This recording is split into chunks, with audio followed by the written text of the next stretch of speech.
जय श्री कृष्णा। राधे राधे। आज हम सुनने जा रहे हैं अधिक मास का 18वां अध्याय। तो आइए बोलिए ओम नमो भगवते वासुदेवाय। नारद जी बोले, हे तपोनिधि। उसके बाद साक्षात भगवान वाल्मीकि मुनि ने राजा दृढ़धनुआ को क्या कहा सो आप कहिए। श्री नारायण बोले, वह राजश्री दृढ़धनुआ अपने पूर्व जन्म का वृत्तांत सुनकर आश्चर्य करता हुआ मुनि श्रेष्ठ वाल्मीकि मुनि से पूछता है। दृढ़धनुआ बोला, हे ब्राह्मण, आपके नवीन नवीन सुंदर अमृत के समान वचनों को बारंबार पान कर भी मैं तृप्त नहीं हुआ, इसलिए पुनः उसके बाद का वृत्तांत कहिए। वाल्मीकि मुनि बोले, हे जगत्पति, इस प्रकार उस ब्राह्मण के विलाप करते समय गर्जना से दसों दिशाओं को गुंजित करता हुआ असमय में होने वाला मेघ आया।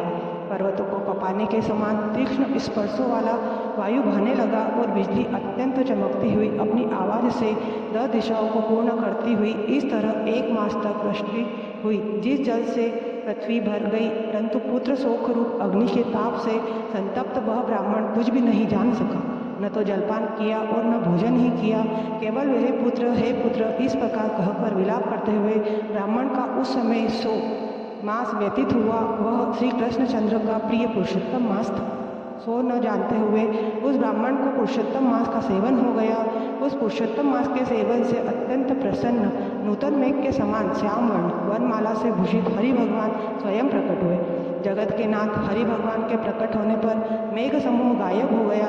उस ब्राह्मण ने पुरुषोत्तम श्री कृष्ण को देखा। दर्शन होने के साथ ही गोद में लिए हुए पुत्र के शरीर को जमीन पर रखकर स्त्री सहित ब्राह्मण श्री कृष्ण भगवान को दंडवत नमस्कार करता हुआ हाथ जोड़कर श्री कृष्ण भगवान के सामने खड़ा हो गया। श्री कृष्ण भगवान ही हमारे रक्षक है, ऐसा विचार करता हुआ भगवान भी पुरुषोत्तम की सेवा से प्रसन्न हो अमृत की वृष्टि करने वाली अत्यंत मधुर वाणी से बोले। श्री भगवान बोले, भो सुदेव, तुम धन्य हो। इस समय आप भाग्यवान हो। तुम्हारे भाग्य के वर्णन करने में त्रैलोक्य में कौन समर्थ है। हे वत्स, हे तपोधन, जो तुम्हारा होने वाला है उसको हम कहेंगे, तुम सुनो। हे ब्राह्मण, 12,000 वर्ष की आयु वाला पुत्र तुमको होगा। इसके बाद तुमको पुत्र से होने वाले सुख में संदेह नहीं है। हे द्विजातम, प्रसन्न मन से मैंने यह पुत्र तुमको दिया है। हमारे प्रसाद से होने वाले तुम्हारे पुत्र सुख को देखकर हे द्विजोत्तम, देवता, गंधर्व और मनुष्य लोग पुत्र सुख की इच्छा करने वाले लोग होंगे। इस विषय में तुमसे प्राचीन इतिहास में कहूँगा, जिस इतिहास को पहले मार्कंडेय मुनि ने राजा रघु से कहा था। प्रथम कोई श्रेष्ठ मन वाले धनु नार्मक मुनीश्वर लोगों को पुत्र रूप मानसिक चिंता से जले हुए देखकर दुखित हुए और अमर पुत्र की इच्छा करके दारुण तप करने लगे। 1000 वर्ष बीत जाने पर धनुर मुनि से देवता लोग बोले, हे मुनीश्वर, तुम्हारे कठिन तप से हम सब प्रसन्न हैं, इसलिए अपने मन के अनुसार श्रेष्ठ वर को मांगो। श्री भगवान बोले, देवताओं के अमृत तुल्य इस वचन को सुनकर उन तपोधन धनुर नामक मुनि ने बुद्धिमान और अमृत पुत्र को मांगा। उस ब्राह्मण देवताओं ने कहा कि पृथ्वी में ऐसा पुत्र नहीं है। तब धनुर मुनि ने देवताओं से कहा कि अच्छा, ऐसा पुत्र दो जिसके आयु की मर्यादा बंधी हो। देवताओं ने कहा कि कैसी मर्यादा होना चाहिए, कहो। इस पर उस मुनि ने भी कहा कि यह महान पर्वत जब तक रहे तब तक उसकी आयु हुए, ऐसा ही हो। इस प्रकार कहकर इंद्रादि देवता स्वर्ग को चले गए। धनु शर्मा ने थोड़े समय में वैसा ही पुत्र को प्राप्त किया। उस मुनि का पुत्र आकाश में चंद्र के समान बढ़ने लगा।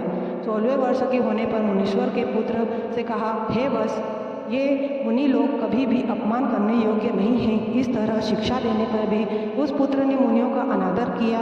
आयु की मर्यादा के बल से उन्मत्त उसने ब्राह्मणों का अपमान किया। इसी समय परम क्रोधी महिष नामक मुनि ने विधि से शुभ फल देने वाले शालिग्राम शिला का पूजन किया। उसी समय उस बालक ने वहां आकर शालग्राम की शिला को जल्दी से लेकर अपनी चंचलता के कारण हंसता हुआ पूर्ण जल वाले कूप में छोड़ दिया। क्रोध से युक्त दूसरे काल रुद्र के समान महिष मुनि ने उस धनुर मुनि के पुत्र को श्राप दिया कि यह अभी मर जाए, परंतु उसे मृत हुए न देकर मन में मृत्यु के कारण का ध्यान किया। देवताओं ने इस धनुर मुनि के पुत्र को निमित्त आयु वाला बनाया है। इस तरह चिंता करते हुए महिष मुनि ने लंबी सांस ली, जिससे कई कोटि महिष पैदा हो गए और उन महिषों ने पर्वत को टुकड़ा टुकड़ा कर दिया। उसी समय मुनि का अत्यंत दुर्मत लड़का मर गया। धर्ममुनि ने अत्यंत दुख से बार बार विलाप किया। बाद अनेक प्रकार विलाप कर पुत्र के शरीर को लेकर पुत्र के दुख से अत्यंत पीड़ित हो चिता की अग्नि में प्रवेश किया। इस प्रकार हठ से पुत्र प्राप्त करने वाले कहीं भी सुख को नहीं पाते हैं। हे तपोधन, गरुड़ जी ने यह जो पुत्र दिया है इससे संसार में तुम प्रशंसनीय पुत्रवान होंगे। हे अनग, मैंने प्रसन्न होकर पुरुषोत्तम के महात्म से इस पुत्र को चिर स्थायी किया है। यह तुमको सुख देने वाला हो। पुत्र के साथ सर्वदा गृहस्थ आश्रम के सुख को भोगने के बाद तुम ब्रह्मलोक को जाओगे। वहाँ उत्तम सुख देवताओं के वर्ष से 1000 वर्ष पर्यंत भोग कर पृथ्वी पर आओगे। हे द्विजोत्तम, यहाँ तुम चक्रवर्ती राजा होगे। दर्दमा नाम से प्रसिद्ध तथा सेना सवारी से युक्त हो 10,000 वर्ष पर्यंत पृथ्वी के राजा का सुख भोगोगे। इंद्र के पद से अधिक अखंड बल और ऐश्वर्य होएगा। उस समय यह गौतमी ऋषि पटरानी होएगी। नित्य पति सेवा से तत्पर और गुण सुंदरी नाम वाली होगी। राजनीति विशारद, तुमको 4 पुत्र होंगे और सुंदर मुख वाली महाभागा सुशीला नाम की कन्या होगी।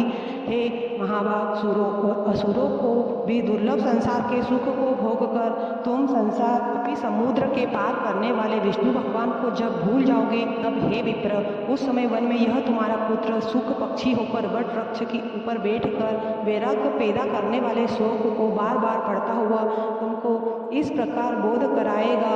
सुख पक्षी के वचन को सुनकर दुखित मन होकर घर आओगे। संसार के विषय सुखों को छोड़कर चिंता रूपी समुद्र में मग्न हे भुसूर, तुमको वाल्मीकि मुनि आकर ज्ञान कराएंगे। उनके वचन से निसंदेह हो शरीर को छोड़कर हरि भगवान के पद को दोनों स्त्री पुरुष तुम जाओगे, जो कि पद आवागमन से रहित कहा गया है। इस प्रकार महाविष्णु के कहने पर वह ब्राह्मण बालक उठ खड़ा हुआ। वे दोनों स्त्री पुरुष ब्राह्मण पुत्र को उठा हुआ देखकर अत्यंत आनंदित हो गए। सब देवता लोग भी संतुष्ट होकर पुष्पों की वर्षा करने लगे। सुखदेव ने भी श्री हरि को और माता पिता को प्रणाम किया। उस ब्राह्मण को पुत्र के साथ देखकर गरुड़ जी भी अत्यंत प्रसन्न हुए। उस समय चकित होकर ब्राह्मण ने श्री हरि भगवान को नमस्कार किया और हाथ जोड़कर हृदय में होने वाले संदेह को दूर करने के लिए हर्ष के कारण गदगद वचन से जगदीश्वर से बोला, हे हरे, मैंने 4000 वर्ष पर्यंत लगातार अत्यंत दुष्कर तप किया। उस समय मेरे को आपने कहा आकर जो कठोर वचन कहा कि हे वत्स, हमने अच्छी तरह देखा है, इस समय तुमको निश्चय पुत्र नहीं है।